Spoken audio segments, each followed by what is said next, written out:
welcome to the Orange County Historical Society. Thank you for all joining us here this evening. Sorry, thank you for bearing with us through a few technical difficulties getting started here, but we seem to have that all in order at this point. Wanted to make a few announcements and points of business here before we get started with our program for the evening. First of all, a good number of you undoubtedly knew Betsy Vigas, who was, a key figure in the Orange County Historical Society and one of our best volunteers for many, many years, and that she passed away recently. And we have these flyers back there, at the back of the room, with information about her celebration of life event, I guess we call that, that's going to be happening next week, Friday, April 22nd, 2 p.m. at the Fullerton Arboretum at Cal State Fullerton. So all the information is on this, including where to RSVP. So if you would like to do that, please take one of those. Also, I wanted to mention, I was going to mention we have a big pile of books to give away tonight, but I see that people have already helped themselves to the free book pile, which is great. That's why they were there. But I think there may be 2 left of the 100 most influential people in Orange County history books back there at the back of the room. Something the Orange County Register put together about 12 years ago. There's a lot of good, there are a lot of interesting people who had input on that book, and it's definitely worth taking a look at. You may want to pick up a copy if you don't already have one. I'd like to thank the Santa Ana Friends of the Library for donating those. They are definitely friends of local history down there at the Friends of the Library, and I certainly encourage you to go down there. They're down there in the basement, out there. It's the main library at Civic Center in Ross every Wednesday evening, and they've got a wonderful selection of all kinds of stuff down there. It's sort of an unknown treasure. I also wanted to mention I just learned that the passing of Pat Hofferbert, who some of you will remember was a mainstay, in particular, of our show and tell programs every year. Pat was a World War II vet and a retired teacher, and he always brought interesting stuff to share with us and always had good stories, and we will definitely miss Pat. So more information. I haven't heard anything about services or anything from Pat, but as we find something out, we will share that. Also wanted to mention that the daughter of muralist Emigdio Vasquez is here this evening to sell posters and art and various kinds. So you may want to check that out after the meeting as well. And then, of course, we have our own books for sale in the back room and membership. If you are not already a member of the Orange County Historical Society, I just want to let you know we do this every month. We take a couple months off in the summer, but we have a big annual dinner. We have history hikes, which we have one coming up very soon, which is sold out. We have all kinds of different events and programming going on. And we have our own archives out at the Heritage Museum of Orange County. So, and if you join now, you get several months free because we're just going to probably sign you up for the next membership cycle. So now's a good time to join if you are not already a member. So, a little bit about some upcoming programming. Next month, we are in May. We're going to have Amin Nash speaking on about the story of Anaheim's Little Arabia, and so that should be very interesting. Also in September, will be in June we're going to have our big annual dinner. And that is going to be, and if you already have a newsletter, if you're not a member yet and you haven't received your newsletter, we have some extras in the back there, and there's all the information, and a sign-up form for our annual dinner is in the newsletter. And the program is going to be on historical artists of Laguna Beach. And Mr. John Stern, who is a very well-respected art historian, he ran the Irvine Museum, among many other things.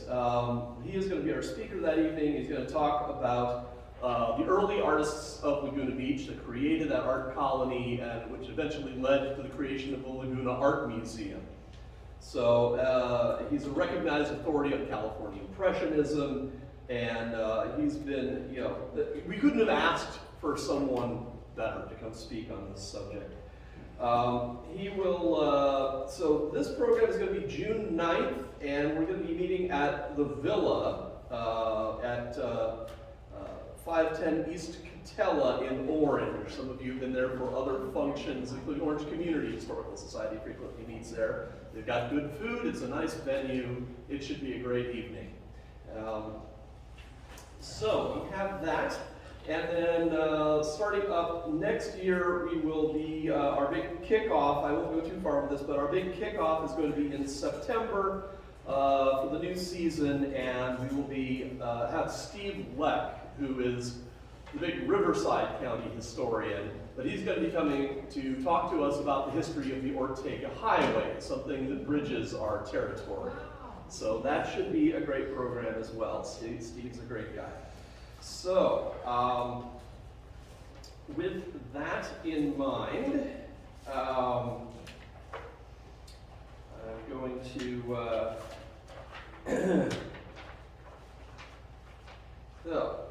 introduce our speaker, who I shouldn't have to look anything up about, but he's done so much.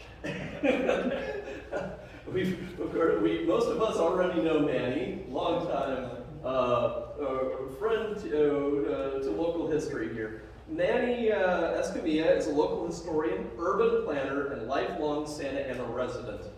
He graduated from Santa Ana College and from UC Berkeley with a BA in history, and from UCLA with a Master of Library and Information Science and a Master of Urban and Regional Planning.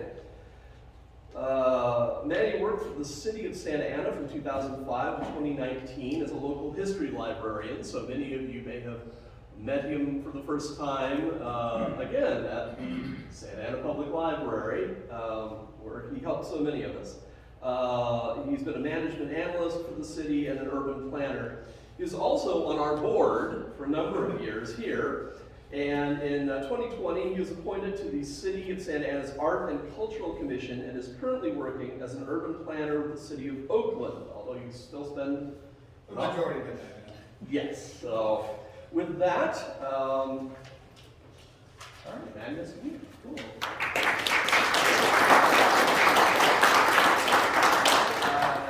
Thank you all for being here. I guess the first thing I have to ask to any audience and anyone that's being recorded is, do I look good in the shot? Am I good?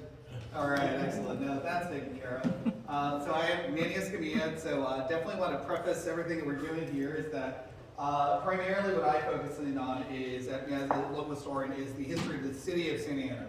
Yeah, that's really kind of where my passion lies and where my expertise is. So we're going to be going over a lot of art history today, which is great and wonderful. But I want everyone here to know that unlike Shifra Goldman, the person that we're here to remember and kind of honor her life and really kind of find out more about this amazing person, I am not an art historian and art critic by any stretch of the imagination.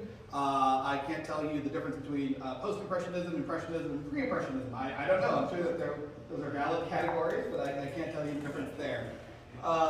What I can tell you is that this individual person, who was a longtime professor at Santa Ana College, was ahead of her time, cutting edge, and in my estimation, as I'm kind of compiling a history of the city of Santa Ana, the most influential academic to ever emerge from our area. She's someone whose study and efforts of documentation of the Chicano and Latin American diaspora and the art associated with that diaspora is second to none, is a vital component of anyone wanting to study the subject, And for many years, I believe about 21, was a professor here at Santa Ana College, so Orange County had the good fortune to have her present. And she's actually quite, one of the reasons why we have a robust kind of mural history in Orange County. You can actually kind of trace her efforts with starting the first muralism course.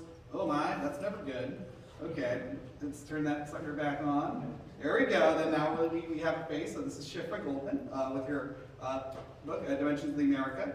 So what kind of makes Shifra interesting and amazing is that she was someone kind of coming out of the post-war period that had developed an interest in contemporary, at that time, Mexican American, Latino, and Chicano art. She was actually the very first person in the United States, as far as we can tell, to get a PhD dissertation in that subject. And in fact, she had to wait roughly till she was about in her mid-30s to be able to complete that dissertation because she had no professors at UCLA that were willing to sign off on it. So this is someone who literally had to basically fight her way in to say that this subject is important enough to document and to study, but in academia had no one to really kind of defend her. And so she is really one of those pioneering figures in this field and mentored an entire generation of individuals. So definitely wish that more of us knew about her. So that's why I'm so glad that Chris went down to a little presentation over at the Avant-Garde Gallery, Boca de Oro, and Chris said bring it over to the Orange County Historical Society, and I said yes, because I don't have to I can redo the presentation, and I don't have to kind of put something brand new together, which is always fun, but challenging experience. So the way that I met Shifra was really through this. So there's going to be, I would say, dozens and dozens of people out there that are still alive that have directly interacted with Shifra and really know her on a personal level. We, in fact, have one person in the room, which I will not name till later, Professor Angie Vena, who had direct interactions with her. I, unfortunately, did not get into this field until after she passed, so I know her through these. And these are basically, for anyone that spends some time in the archive, or any archive, they're 35mm film holders. It's a passion of mine to collect these sorts of things. I'm really always interested by them, but they're old film slides. And they're each roughly categorized by artist and region. So these are all Californian. So again, this is just a portion of it. The collection that is over at UC Santa Barbara has tens of thousands of images. And the amazing thing about this is that she was actually the person curating these images, right? So she is, in many ways, someone whose life and process of documentation created this incredible resource and this archive, of which she was I think the quote from one of her contemporaries, she was the oracle of this collection. And even now, you just kind of see how well organized it was.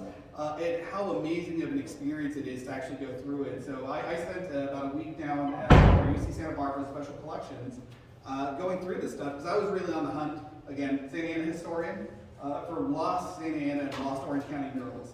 I did find some, but not as many. But I really got a fairly broad-based education of Chicano and Chicano art through this. Because each one of these boxes, and you can just imagine just going through each one of these, right? It's a lot. It's a lot. I got through about 1,800 images, and it was roughly only maybe 10% of the collection. I didn't go into the audio records. I didn't go to the correspondence. There was very little in the way of the manuscript collection that I managed to get through. So for anyone out there who is inspired with PhD online, who's looking for someone worthy of study, Shifra is absolutely someone deserving of such an endeavor. But I really was glancing at this, trying to find particular names through this, and it was a pretty fun process for me. I'm not gonna lie, I enjoy this sort of stuff, as I think a lot of you in this audience would also as well. And this is what they end up looking like, right? So you just gotta put them up on a white sheet, this little light box, and then you just gotta go through the notations. I literally was just going through each image, seeing if I could see anything that was related to a known local artist. Whether or not there was a particular scene that I could identify, whether there was an address or anything of that sort. And that's really kind of what a lot of this archival research is you know that there's a source, you know that it's in the subject matter that you're interested in, but you're not quite sure how you're going to navigate it. And in my case, I just had a lot of fun, right? This is my vacation. I literally take vacation time, when I tell people, yeah, I'm going down to Santa Barbara. this is what I'm doing, you know, like I go to sleep early and I wake up early just to be able to go back into the library. And the images are just amazing because this was a mural with Barbara Carrasco, and it was covered up for a while and like was actually kind of brought back into the public fold fairly recently. But we actually get to see what the image looked like in its place when it was initially created. So we have these moments in time where it wasn't just that Shifra was a person who studied the art. She was there and knew the artist and was part of this community and was really kind of the person going around photographing, asking critical questions, trying to place these artists within not just their own kind of immediate contemporary spaces, but what that meant to the art world at large, really studying the subject like it mattered. And you know, she's just someone who was, because of that, able to take really great photos. And then when you go through that, you just kind of see these moments in time, and this is being installed in Union Station before it was covered up and then uncovered. So again, this is the artist, so having that connection with the artist and being able to be there at those moments, it was really vital to the way that she studied art history. And you just have, like, again, these images that pop up. So these are all from 35mm film slides. Me basically going in there with my phone, just taking trying to hold my hand as still as I can. It's a little shakier now than it used to be, but I was like trying to hold it and like get these images out. And you just kind of see this whole history of a movement that she herself was a part of and really tried to gain some respect for. And they're images that you really don't find anywhere else, right? So these are things where she just had a natural eye for the subject, the importance of its social context, and was able to basically defend a lot of these artists and even kind of tell them, like, hey, you know, like there's the big one was in Santa Ana. If anyone's familiar with Santa Ana College, there's a big mural out there in the Neely Library by Sergio Cadiz. It was the first basically little Chicano art piece that was there at Santa Ana College and kind of launched their mural program. And that would not have happened without Shifra. She was like a force in the background. She would tell people like, hey, go check this out. Like, hey, there's some money in this particular grant. Like, oh, there's a public building that needs a wall painted. And she would be there. She would document. Oh, that's okay. You document all these little things. And because of that, we get little bits of history that would totally have otherwise been lost to us. So, Fairview State Hospital, not what I'm looking for, right? I'm a Santa Ana historian, I care about Santa Ana, and I'm like, well, okay, fine, Fairview State Hospital in Costa Mesa, for any of the Costa Mesa historians out here. Yeah, there's a nice little mural by Gilbert Vasquez, who's still alive, and I managed to get their contact information by basically sharing this, so I have to follow up with Gilbert on some of his other projects. You know, but this is like a little lost mural that's out there. Like, I didn't know about it. And again, without this collection, it's a little bit of our history that would basically otherwise be undocumented, never kind of entering any sort of public record. And now I have to follow up and try to get a little bit more. So if anyone is interested in county-wide murals, definitely a lot to work with. And then you have things like this, where this one is in Westminster, so this one's actually kind of fading away, and we can get probably a much better shot of it. It is a little bit of a darkened image, but again, these types of on-site efforts to document were something that no one else is doing, and no one else is doing it in such a way. So remember all of, let's see, these right here? Just imagine, you know, I'd say about 8 more carts filled with images like this. So that is the extent of what she was doing, and that's why it is so important not just to study a subject, but to document, to create original reference material. And without that, it's pretty much impossible to kind of recreate some of the stuff. She was there in moments where no one else would have been, and I was really happy going through this stuff, piles upon piles upon piles of slides. When I finally got to this one, Santa Ana College, a SAC mural, Mecha, 1974, history and evolution of the Chicano in the United States. Some wonderful stuff, more Sergio Cadiz at Monroe School, so Monroe Elementary in southern Santa Ana, 1972. So like, yes, I hit the jackpot, and I absolutely did. This was not an unknown mural. This is probably the most well-known mural that the city has currently because it's really well taken care of inside the library. But because of the way that this was organized, right? So even her organizational schema, I had no idea that this Monroe School, I didn't really have a date of attribution as to when it was constructed. So we know that Sergio Cadiz, basically who was already working for the Blue Rock architecture firm, and that's kind of one of the reasons he came out, was working at Monroe School, which is a contract that Blue Rock Architects got, so they were based out of Laguna, I believe it's Laguna Beach or Laguna Niguel, one of the two. Don't quote me on that one, internet. But you know, that this came right before the Sacramento mural, and they have some similarities.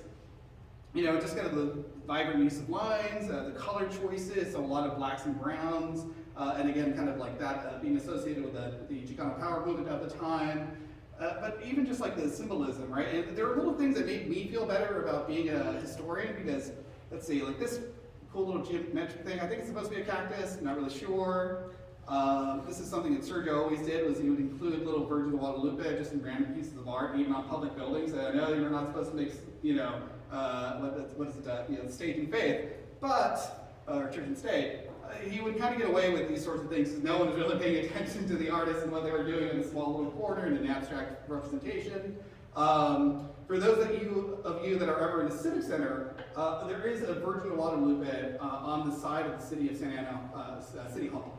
It's stuck in a little corner. It's essentially very much like this, where it's a circle, a triangle, and basically an oval around it, right? So the most abstract possible representation. Sergio was the kind of artist that would sneak that sort of thing just on buildings, and no one ever noticed until you have the kids later on saying like, oh, this is something that we did. So it's there. If anyone ever wants to walk around Santa Ana City Hall, there's a little abstract version on it.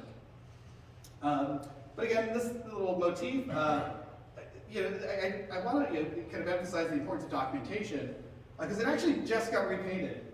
This was literally just repainted by the school district. I would say about 2 to 3 weeks ago. I was completely angry. I was like, why would you like, you know, modify someone who's like considered a master of his craft? And you know, they could essentially argue like, oh, well, we didn't know what colors they really were originally. I'm like, yes, you do actually. If you had done the basic research and asked like, you know, 2 people, they would have told you that these were the color palettes that you needed to maintain. So, you know, in the future, yes, I'm pretty sure I'm going to argue to try to restore it to the original color palette, and at the very least, we'll have reference points that otherwise, without Shifra, we would not have had. A nice little eagle. This made me happier because, okay, remember how we were looking at them when there were slides and they had notations? I was always curious, is this a jaguar or a bear, right? And does anyone know the answer to this one? Like, would you say jaguar, bear, like what's the animal we're looking at? Jaguar, tiger, Seahorse. Seahorse. Oh, I love the seahorse. That's actually, yeah, that's cool. So in the notation with Shifra, I was like, okay, Shifra's gonna guide me and let me know exactly what this is. It was like bear / jaguar question mark. So I was like, okay, well if she doesn't know, there's absolutely no way that I'm ever gonna find out. But again, like these little slides, it's so much information in them. It's not just the image itself, it's, you know, when she took them, what order they were taken in. You know, this is Shifra kind of hiding out in the corner over here with Sergio Galiz, the artist. So, you know, the artist being kind of the center part of the photograph, but Shifra, also very important, and otherwise not noticed, right, just someone in the background. But I loved how these slides provided so much information that, again, not available anywhere else. We're getting original sketches of the mural. We're seeing that, yeah, the lowrider theme came up, this eagle essentially was maintained, but yeah, this is basically a lying back, lazy, like skeleton with a sombrero, right? Like a very like, oh, it's relaxed, but you know, in the final version, it totally comes alive. There was a conversation that happened there where these students that were actively editing what this image was supposed to be to represent their own community said, no, that is not what we want. We do not want to go into these stereotypes. I don't know how that conversation happened. I haven't talked to anyone about it, but I know that that sort of conversation happened because we were able to see the different sketches. And it's also kind of cool to see like what it starts off as, right? Like, so this is the quad area for Santa Ana College. It's just a very plain white wall. And, you know, bit by bit, we're able to kind of see this emerge. Oh, I didn't realize that's actually that little hand there. I can move that out of the way because it's bothering me. Here it goes. All the way up. No, that's okay. That doesn't go all the way out. It'll stay there for the remainder of the presentation. So just to kind of see like the way that it's constructed and the way that the team worked together on it. So again, it's the construction and creation of the mural and the important documentation of that. So see the way the lines are laid out, even the pattern and the system that they use. So different artists and muralists use different techniques. This one was done using a grid pattern, so you essentially have a small little sheet that is your guide, and then you essentially do everything to the proportion of that sheet. So when you look at the sheet, you're like, okay, this is grid, 17, so this is what needs to be filled in. Let's get the angle on it correct. And then just get really big little action shots, right? So this is starting to come alive. You can just see the sheer amount of student involvement. This is Sergio, okay, this is the main artist. But then also just like all the other individuals that were involved and just, their fist, holding the fist, or, posing with the fist. I think it's cool. I think this is a random student, I didn't see him in any other photos, just like walking around saying like, oh, this is so great, I'm gonna take a photo here. Let's see, I believe he's still around. Does everyone recognize this guy? I know like the last time I was at Avant-Garde Gallery, remember? No? I'm looking at that. No, okay. Because his face looks so familiar. I think I know who it is, but I'm not sure. Oh, yeah? Oh no, okay. Sometimes like that's the thing I really enjoy about these public presentations is sometimes in the audience people know more than I do, which I completely 100% believe that most people in the audience know a lot more about a lot of things than I do. So again, just a wonderful collection. Santa Ana College's mural emerging, and again, just kind of seeing that community go around it. And like I said, this is Santa Ana College being constructed, with the mural being constructed, some color starting to come in. A lot of these details.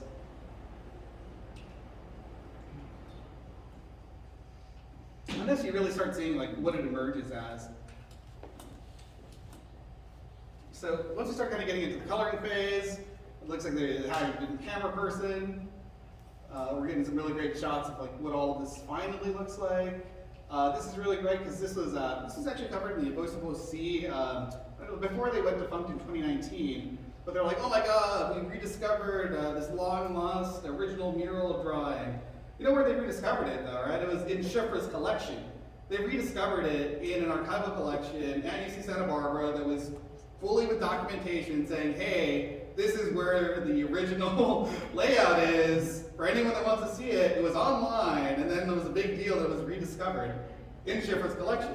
Which, that's the thing I don't like necessarily, is that all this stuff is like, oh, we found it again, and these people are, take credit for it, but we don't honor the person that actually saved it, added it to her collection, and said like, hey, this is worth remembering and preserving.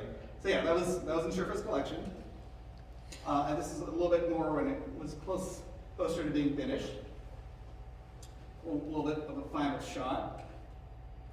And just even some of the details. I just like the way that this looks. It's not like the most important photo in the collection, but you just really do see that, every little stroke just being done by hand, just like having that moment, having that eye for that is, I think, very important to try to preserve our local visual heritage, which, again, the context being, I really do most of my professional stuff as my professional career as an urban planner.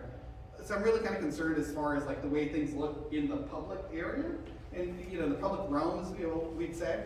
And so anything that kind of adds a little bit of interest to it, I'm very fascinated by, and just knowing how these tiny little brush strokes, if you add them up, they create a totally different feel for the community that you're living in. And again, Shifra really appreciated that and the power of that movement. So cool photo there, more cool photos. And that's a lot. Sorry, a lot of this is just to me cool photos. And just saying like, hey, if anyone's in Santa Barbara, there's actually a really great collection to go out there. Again, Sergio Cadiz, the muralist, one of our most preeminent muralists in Orange County, and Shifra hanging out over here with sunglasses, which is always super cool. Okay, I was trying to get to another point, but I didn't realize how many of these I actually included. So I included a lot of these are all the Santa Ana related ones. But again, Shifra, this is like the one where I got the most amount of original photographs with Shifra in it. This is like the most I would ever get. You'd always be like with a camera, looking at the painting, never looking at the camera. So this is actually one of the most prominent photos where I'm like, yes, this is Shifra for sure. But she never is looking at the camera. She's always studying. She's always observing. So we have that, right? Her coming in and bringing in a mural. But academically, this is probably the book I want to kind of point you towards. So Chicano with Ibarra and Fraso. So I tried buying this book. I wanted to have an example of it. Like, so I have two of her works here, right? So I got basically the beginning and the end right now. So I have her, it's a Tradition and Transformation, Chicano Art, 1970 and 1990. So this is basically a compilation of her work that was written and scattered through a bunch of underground journals. Really a great, wonderful summary of her work at the end of her life. And then the other one being her PhD on contemporary painting in a time of change in Mexico. So yeah, these two kind of are the, I would say, the bookends, right? So the beginning, as her PhD, is accepted at UCLA and is essentially then just published and then reprinted and lots of wonderful copies available of. And the other one, the Tradition and Transformation, is available from the UCLA's bookstore, Chicano Studies Research Center, so you can buy that still in print. This one, however, which is really what everybody should have, is basically the encyclopedia of Chicano and Chicano art. Like, this is like when you say, I'm looking for the encyclopedia of Chicano and Chicano art, that's Shifra Goldman. And this thing is so out of print, it needs to come back. Like, every copy I could find online was either like $100 or $120. And I was like, I really like the subject, but I'm going to go check it out from the library. I'm going to respectfully treat it and bring it back. But even our own local Santa Ana College, our own local Santa Ana Public Library, I don't think has this one on file, which you should time at. What's wrong with the collection? You need this. So I'd say, if you're going to allocate 120 for this. But she was the person who wrote the encyclopedia. She is the person that did that work of documentation and writing it in such a way that it's easily accessible as reference material. And this is great. So, through that, I was trying to remember what the transition was between those two slides, but this is even better because during my last presentation I did on this, I did not have the daughter of Emilio Vasquez in the audience, nor did I have Emilio Vasquez to point to over here, which everyone should check out. This is amazing. I almost wanted to ignore my presentation and just look at the painting all day, because I really do think Emilio is great. So the previous mural that we've just seen is a 1974 mural by the local Mecha organization.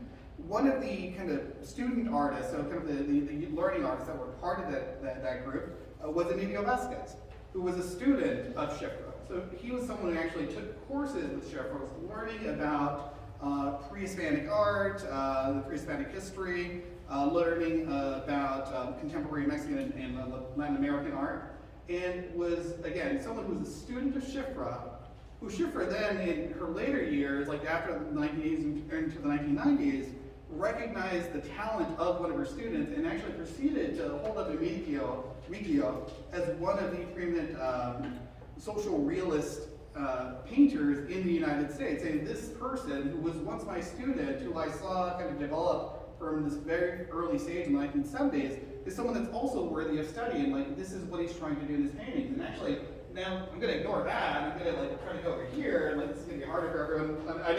Let's see. I have eyesight problems, that's why I wear glasses, so I apologize about this, but afterwards I do encourage everyone to come in a little bit closer, and you can see just what is going on in this particular painting over here. Oh, we're going to turn on the lights a little bit. Is that what you're trying? Oh, see, I love that. Yeah. All right. So, again, it's extremely amazing. Number one, just the skill level that it takes to do any kind of photorealism. So that is just always difficult to do. But composition, subject matter, kind of choosing, again, this in the 1980s where there is no demand for this, right? So right now, like Chief Marin is lucky because he bought a bunch of really great Chicano art when it was really cheap and no one wanted it. So I wish I could go back in time and buy everything up too, but at this point, this particular painting is showing and documenting a social scene that otherwise would have been left out of the art world, and something that was highly underappreciated. So Shifra was one of the first people to really write about Emilio and say like, hey, this is someone who's also important to take note of, that is coming out of Orange County, coming out of this Vadio experience. And she was someone who defended that at the academic level. So someone who, again, as we look back at her life, got her degree from UCLA, but did so after basically not being accepted early on, like when she tried to study the area that she wanted to study. So, she had about a 20-year or 15-year gap before from when she finished her bachelor's in the late 40s, to when she actually went back and finished that degree in the early 70s. So, something like this, again, super amazing, great subject matter, composition, the colors, the way that everything just kind of feels alive, and to me is like really a moment in time that we don't capture. And it's not just about like the photographing a moment, it's also about like capturing and highlighting different parts of that experience. So I'm glad Emilio's painting is here. And now, like, we can go back to this, because, this is so cool, right? This is like, okay, the photos of it, but having a real one is always a delight. I'm still, in fact, I just purchased a frame for myself, so I'm glad, so no one take that little box down there, that's my box there, or that's the one I got. But again, with the documentation of everything, this mural's still around, it's highly dilapidated, right? So this is one of the ones that her son is still not kind of restored, but it's really great to be able to see this as, as it actually looked when it was painted. And, one of the reasons I know that, at least we can all know that that this photograph was taken pretty much at the moment of creation, and that she had a very good understanding of it, is that she took this photo, but then, Emilio's right here, just standing off to the side. So she is there with the artist as it's being created, as it's being looked at, and has those relationships, and is able to, really talk about it, again, because she just knew so much about the artist, and knew so much about the various bits of that, that community. But it does look like there might have been some damage. I gotta see, like, what was going on there. But again, close-ups, if we look at it currently, it looks nothing like the level of detail that we get here. So just like the variety of the portraits, composition, just how pristine everything is compared to like what we would see now on the street. Again, amazing to have this documentation. And I do want everyone to kind of take into consideration that these photographs and these scans are not the highest quality scans, right? These are taken from a phone, off of a light box, with like just me holding my hand as steady as I could. So that there's still the ability to get much higher resolution scans of all of these images and really kind of add them to our collective cultural heritage, which is really what she helped preserve. So, like something like this, in Anaheim, really kind of telling, I think this is the story of, I'm not sure, do you remember the title of this piece for your dad? This is like the history of nuestro history and nuestra historia is what I remember. Yeah. Okay. So it's like our history. So it's talking about the Latin American experience in the United States, and specifically the Mexican American experience in the United States during the 19th century, or 20th century, sorry. So just a left to right analysis. We get like major programs. This is actually a recurring theme in a lot of the artists, a lot of I guess socially active artists with a reference back to the Siqueiros mural. So for those of you that don't know, Siqueiros and América Tropical was basically the first real big Chicano mural, not Chicano mural, but like really big kind of mural effort from Siqueiros, and one of the very first public murals in the United States. Shifra was instrumental in identifying and restoring that. So she was like one of the first people to say, hey, this is the very first public mural with a particular public mural intent in the United States. And without her, that basically would have still been covered up, probably not recognized for decades later. So that entire restoration effort was basically due to her recognition of the importance of that moment. But anyways, continue on.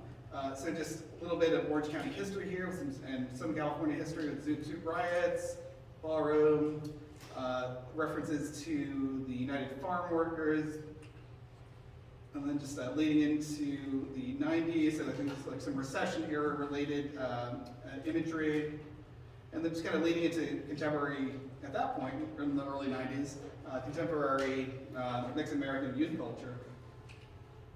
So, Shifra, right? So present in all of these events, present in documenting it. So what can you say is like one of her highlights? So Gada, so Chicano Art, Resistance and Affirmation. First time Chicano art received major attention from the press. First exhibit that collaborated between Chicanos and major museums in the United States. Considered to be a notable event in the history and development, in the development of Chicano art. So this is basically the first public exhibit that you have in major institutions on Chicano art.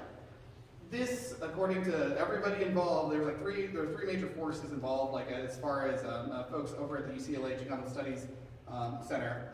essentially said, without Shifra, this would never have happened. She was a driving force in connecting individuals to the effort, making sure to identify the artists. So she was someone with, you know, I guess I would say like Shifra as an archive, Shifra as an oracle, and Shifra as a community member. So she was able to kind of piece all of these folks together in order to have a contemporary reflection on Chicano art, and it would not have happened without her. And there's like another photo, I couldn't find a copy of it, but like of her just kind of like triumphantly smiling there as this gigantic event was going on behind her. And definitely, you know, wish I could have tracked that one down. I only found it in an online source without the original attribution. The whole mess there.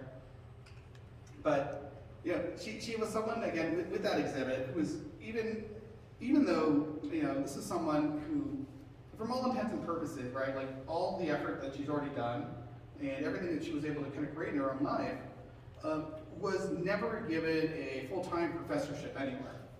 This is someone who now we would say basically was not even an adjunct. This is someone who got a few hours to teach a course here, mostly at small community colleges throughout the Southern California area, but was never formally recognized as someone worthy of having a full tenured professorship. After doing all of that. So the first full-time academic job that she got was organizing Ghana. She was basically hired on, and it was only at the it was basically only because the director said like, hey, this will not happen without her. But she was never given a full professorship at any institution here. Even though now her collection is there, and basically entire careers are being made off of you know, going through her research. And this is something, you know, that you know, one of the reasons I was hoping to talk about her a little bit more is that, you know, she was someone that, to the end, who was presenting and showing the importance of her work and deserves to be recognized. There is one memorial to her, but it's in LA County. I believe, yeah, it's a little, it might be Orange. Now I'm trying to remember, but it's like there's like one little memorial to her. But we haven't really done anything for her here in Santa Ana. We haven't done anything for her in Orange County, and I'm hoping that we could probably change that coming down, at least having a retrospective of her work and area of study. But this is kind of cool for anyone that went to Santa Ana College. And does everyone, like, anyone kind of recognize that? Angie, do you recognize the area? You really don't? It's a little bowl. It's the bowl. Yeah. Yeah. So this is, so she would still, even when she was like just about ready to retire, so this is like 93 or 92, brought a bunch of students to kind of do a retrospective on Chicano art and have a demonstration of, at this point, an airbrush technique with, I believe this is Willie Huron, so a big name in Chicano art, and literally just Chicano art, so like that's a subject that they're discussing. And what's going to be interesting is that, you know, he did essentially use aerosol spray paint. So this is at a time when basically there's a general criminalization of anything related to graffiti and spray cans, but she was still like, no, bring it in. It's like still part of the current contemporary art practice. And we're going to teach kids about this. We get this guy, get Heron, very militant there, his little beret. But you know, this is as another one where we see her very happy, right? So we actually have some folks up here that I believe this is Susan Yamano, who went on to for many years teach library. She was a special collection or just a regular librarian at the is it Cal State Fullerton or was it Cal State Long Beach. Long Beach. So she was over at Long Beach, and we just kind of have this whole crew again of people that she was still mentoring later on in life. And it's probably as happy as we kind of see her. So this is cool. This is the one time she's looking at the camera and closer to retirement. But still kind of representing this movement and basically sharing that. So I'm not sure, Angie, is this like when you might have overlapped or? I think she left the campus about a year before I did, but fabulous professor. Yeah, and I have a question. oh yeah, of course. Sorry. And I forgot. If anyone does want to raise their hand at any point, please feel free to do so. Sorry. Go ahead. Well, I was curious, was she married? Did she have children? Oh, yes. So she was married. So her first, it did not work out with her first husband. So she was married in, I believe this is 44 or 45. So pretty much like interwar years. You know, was born and raised in New York to a Jewish household. She was Jewish by birth. Married a Mexican American individual. They had a son. that. But she was Jewish? She was Jewish, yes. Shifra. Oh, the husband? And the husband was Mexican American. Oh, okay. And she was Jewish. So Shifra Goldman. So it's like Shifra something Goldman, but she always went with her original name. Okay. Yeah. So she did have one child who is currently a musician, still alive, and is living in the LA area. So she was mostly based out of, at least during her lifetime, mostly based out of the Silver Lake area. Has he ever heard you present? That'd be wonderful. Oh, no. So I did, and like to probably reach out to the family and friends, like at some future Well, time. how old would he be? He's currently in his, I think it was like in his 50s or 60s. Okay. Yeah. Thank you. Yeah, you're welcome. So, oh yeah, of course. Did she teach anything else?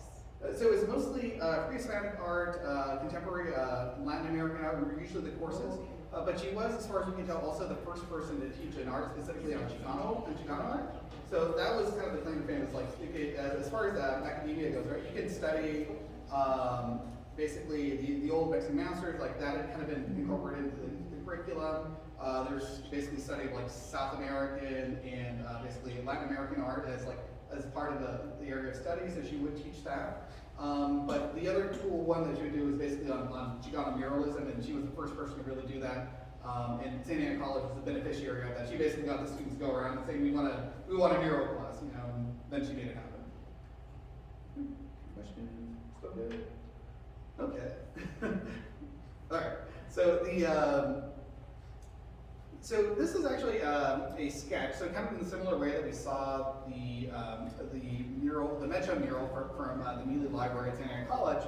This is a sketch of a mural that I believe everyone should get the chance to see. If you're from Orange County, I think it's one of the coolest things that we have. It's a Valadez mural. Can anyone, okay, it's a little hard to tell here where it is, but maybe if I give that peek and kind of see it a little bit better. It is, and it's part of our local shared cultural heritage. Does anyone know where this is? Oh my God, in a room of historians. The title of this is Summertime Festivals in Orange County. So the Summertime Festivals of Orange County by John Valadez. This is an absolutely massive piece. So this is the roof. This is not like something that they're holding onto. This is the warehouse rooftop. The piece itself is, I think, over it's like 20 feet or so, like 15 to 20 feet in height.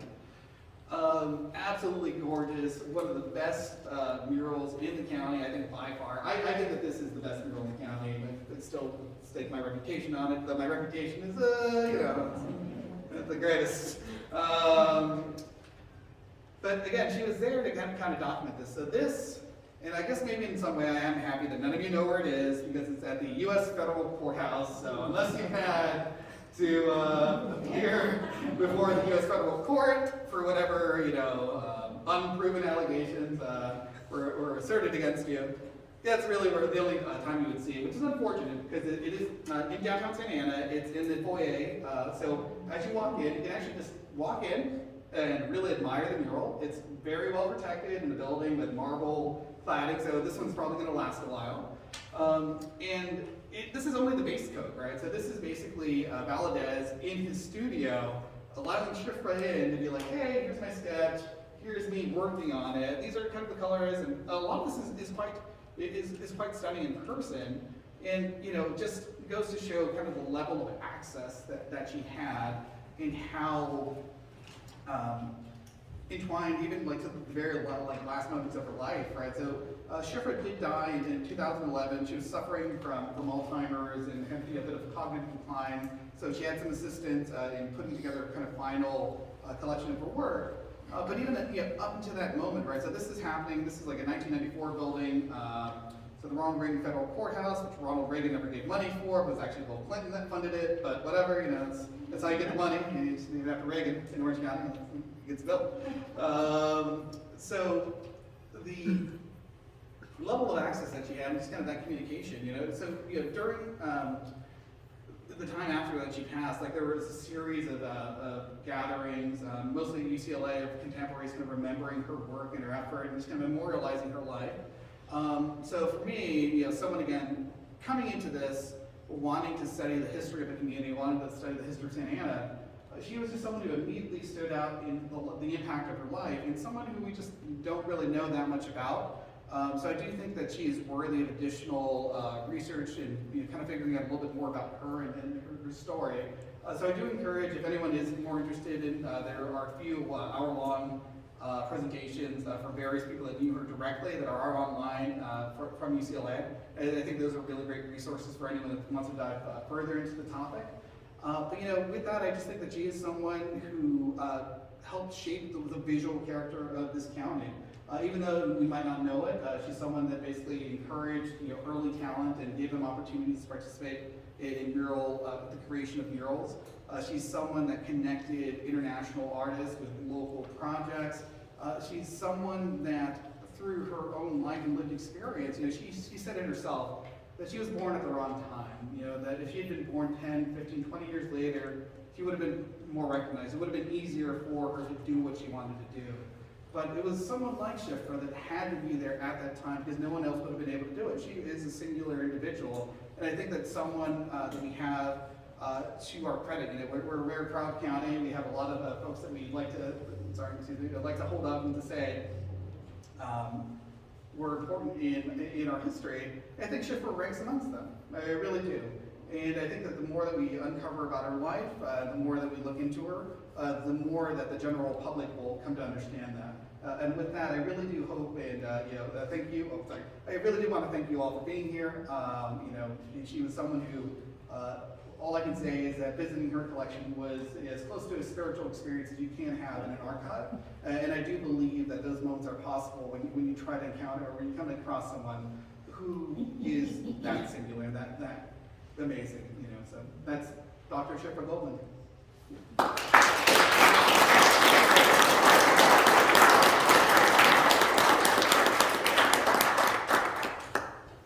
Any questions from the audience? So if I remember correctly, you said that you were on the Santa Ana Arts Council? I was, yeah. Oh, okay. So in trying to preserve some of the mural art that's in public space in Santa Ana, what kind of jurisdiction does the city actually have over public and private Very little. land? Very, very little. So the main thing with private walls, the city really doesn't touch them and really can't do anything about it. There is a mechanism by which anything over 50 years old can traditionally be added onto a historic register, which then essentially gives it additional review, gives the city additional review authority. Problem with that is that there's no official permit that you need to file for painting something, right? So if you demolish a wall, if it's under a certain size, it doesn't require a permit. If it's part of the building, then yes, the building demolition permit has to go through. It would then be noted as a historic resource. But no one here has to go through any kind of permit process to paint a building. So even if it could be designated historic, there's no real teeth administratively behind that for private property. The city and or any kind of government agency can also institute policies to preserve their local art. But we've seen 3 examples in the last 4 years of the Santa Ana Unified School District destroying their own art. If we go back further in the mid-90s, the city of Santa Ana destroyed a Sergio Cadiz piece and basically covered it up. That wonderful mural that I told you on the exterior of City Hall, that was covered up by the city as part of an improvement because they wanted the portion of the older 1974 neo-formalist building to match the stucco of the new box that they added in the Ross Annex, because otherwise, the new architects, I think that was Griffith Architects, so yeah, I do blame Griffith Architects on that one. They wanted, whoever was there wanted it to match the wall. Good thing there is that Sergio Cadiz's piece is basically just under a layer of metal and stucco, and possibly could be restored. So the city has an option there to maybe undo a mistake, which is not usually an option. So most of the time, even if you recognize that you have these historic items, it doesn't trickle down to every single person within your agency. So in this case, I think for the school district, the latest one with painting Sergio Cadiz's piece at Monroe Elementary, not the superintendent, but the person that's in charge of construction for Santa Ana Unified was like, oh my God, it's such a great job, we repainted this thing. And then just all kinds of different colors. I'm like, did you just modify? And he's like, oh, let me go get back to you. And I had no peek from that. I had no communication from school board members, no communication from anyone in the building over there. But they did that, and that was something they were proud of doing until they were told, hey, you just sort of deface like an old master, and the closest thing you have to an old master, like, here, why would you do that without consulting with any kind of preservation group? And a lot of it is just that people don't know. So the best you can hope to do a lot of times is to basically give designated plaques to identify at the very least procedures that are there on site, so that if anyone's there, they can at least say, oh, there's a giant plaque saying it's historic, we better talk to somebody. And that's usually the best thing you do, is slow the process down for some kind of intervention. I'd like to mention that I had the privilege of being a student of Shifra Goldman's 50 years ago. And the reason why I took her class at Santa Ana College was because I was a student at UC Irvine, and so UC Irvine had European art, but Santa Ana College was really at the forefront of being able to offer a Mexicano Chicano art class, and she was really a pioneer because other community colleges were not teaching a class that was similar. She was connecting Mexican art and Chicano art and demonstrating how Chicano art was an extension of those great three artists. She talked about Frida before Frida became famous in Orange County. But I think that one of the things that really we need to point out about her is that she helped to legitimize Chicano Mexican American art.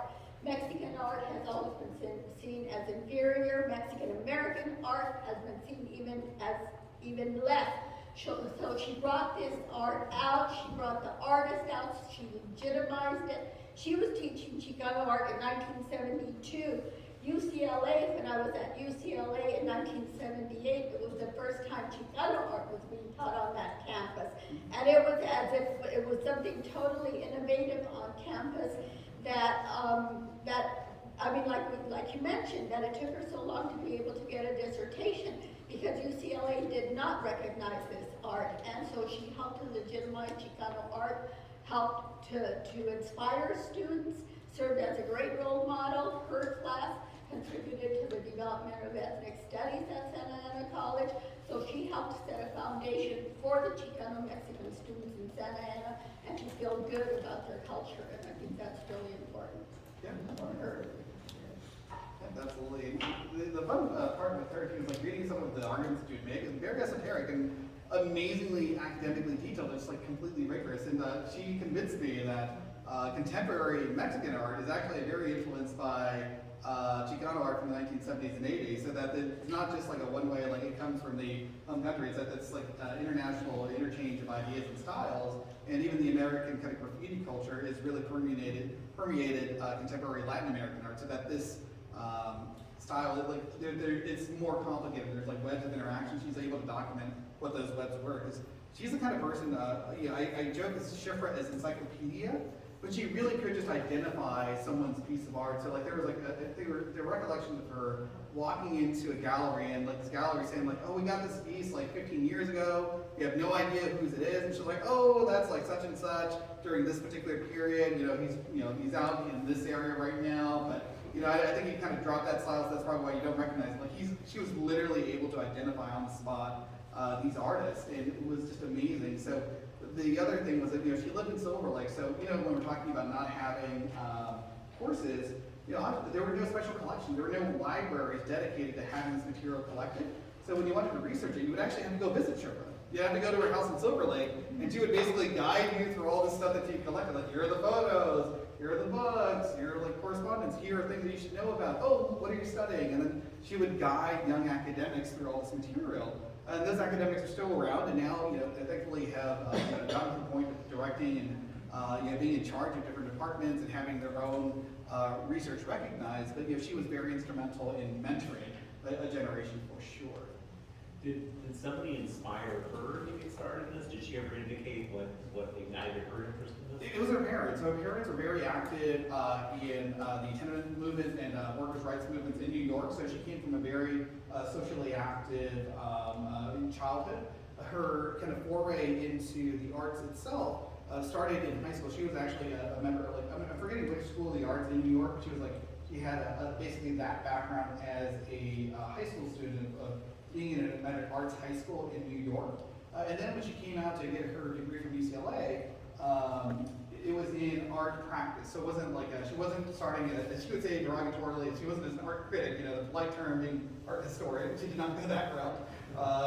She was looking for art practice initially, though she did not pursue it. She ended up definitely much more being ingrained in the study and kind of understanding of these art practices. So I don't know of any of her actual artwork that survived, like that would definitely be a great question for her family members who are still around. But she, started early on with that more radical influence. And one of the things that I didn't mention so far, this is sorry, I worked on historical crowd, but one of the reasons why Shifra felt that she basically was also kind of blacklisted early on in the 1940s. No, so this was 48, I would say. So late 40s, after the war. African American servicemen were coming back to the UCLA Westwood area, and were basically being refused to, the barbers in the area refused to give them haircuts.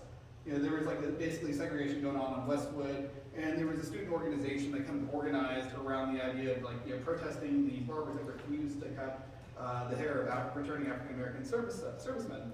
So the organization that she was with that was basically fighting against this was the basically UCLA Young Communist League.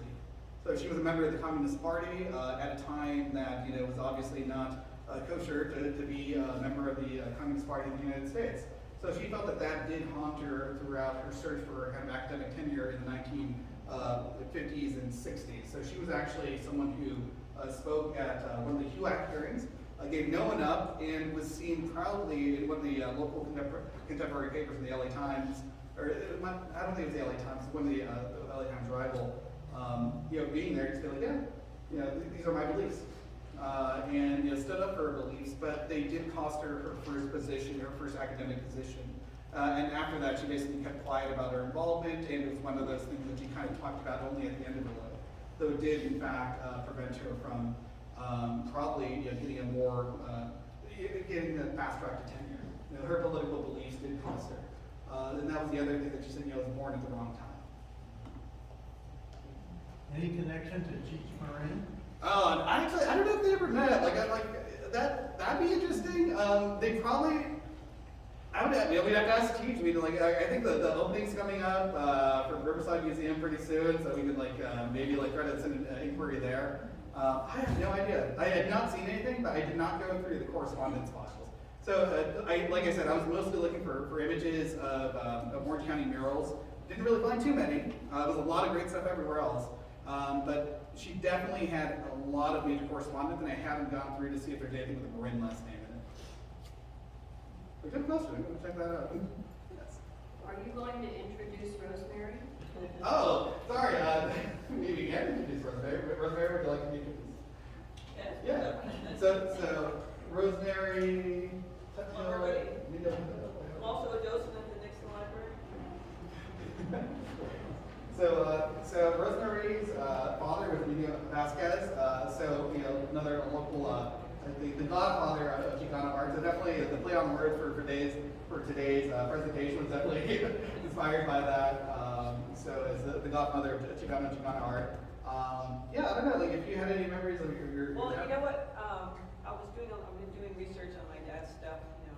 Because he kind of was working out of this little apartment, and when he passed away, I was gathering all his papers and stuff, and as I'm going through it, I kept seeing that name. And that's what brought me here, because I didn't know anything about her, but her name showed up a lot in his papers. Really? Yeah. Okay, well, there you go. So that's stuff that you have that then even her collection doesn't have that. Okay, interesting. So now I have another research. So thank you for that research. So from my understanding, Shifra would basically be really good about connecting folks, and was there was an organization of Orange County Chicano artists that your father was a part of. The Shifra kind of helped shepherd and put together. So Yeah. I'm not sure if that might have been part of the communication. Empanadas or something like that. I was With an E or something like that. maybe what are the professors at Chapman would remember? Because he's an art professor currently, and it was that. So I need to follow up with him soon. There's that's the problem. There's I literally just started doing this because I wanted to look at pretty pictures of pretty walls, and just totally dive into a totally different direction. Oh, sorry. That empanada was at the El Medina Library.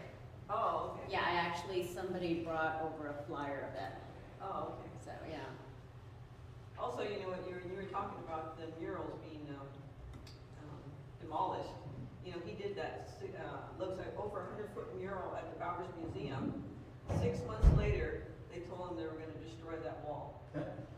He was devastated.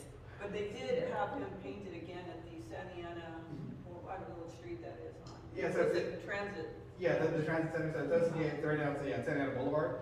So there are two versions of that mural. The original, Yeah. that was in Bowers, that was destroyed, and then the second one. And the photos I think that were up there were the original one at Bowers.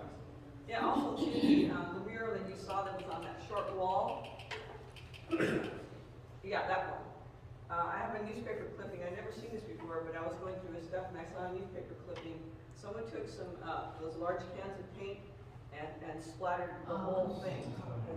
Yeah, but fortunately, he would put on his murals, anti-graffiti, coating. So it was not too hard to wash it off. You know, still the thought of it was just terrible. Does that mural still exist? Yes, Yes. you can go see it. It's in decent shape. Interesting enough, though, the side that, where the orange is at, now there's a gate there, like a fence.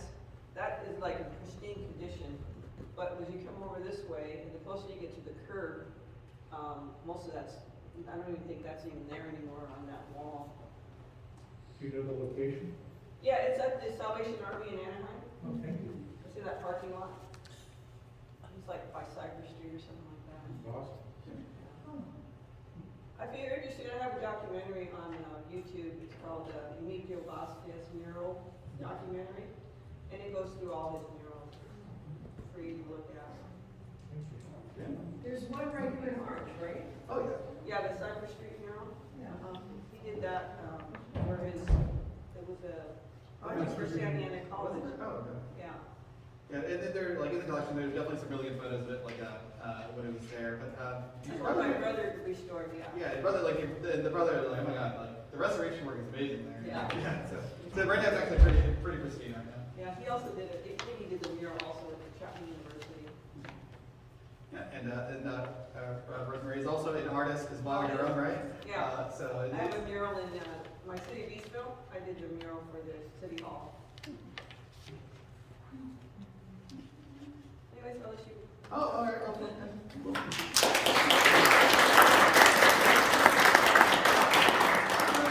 Well, I think that's it. So the problem with it, like with me using my phone over there, is that I didn't have a timer, and I was just looking at Chris to be like when he was yanking me off stage. So I think that was within time. I really can't tell. Oh, you're just fine. Okay. If you want to take a couple more questions, that's fine. I'll definitely take more questions. Maybe again. We're gonna. Not seeing any hands. You guys want to mingle? You may have saturated the market already. You know, yeah, I could say like I talked what I talked about, and you know, if I left anything out, well, that's my own fault. Right. Well, thank you so much, Manny.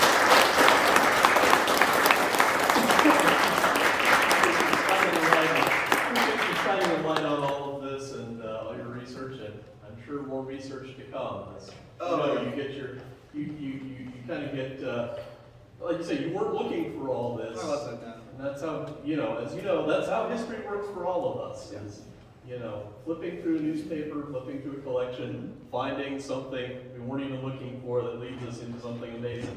Yeah, absolutely. So thank you so much. Yeah, absolutely. All right, well, thank you everyone for coming this evening. Do help yourself to goodies in the back. We've got cookies and stuff to drink. Do check out our collection of books. Check out Emilio Vasquez's work here, posters, prints available for sale as well. And membership, if you're not a member, we encourage you to sign up and hope you will. We'll see you all here next month. Thanks.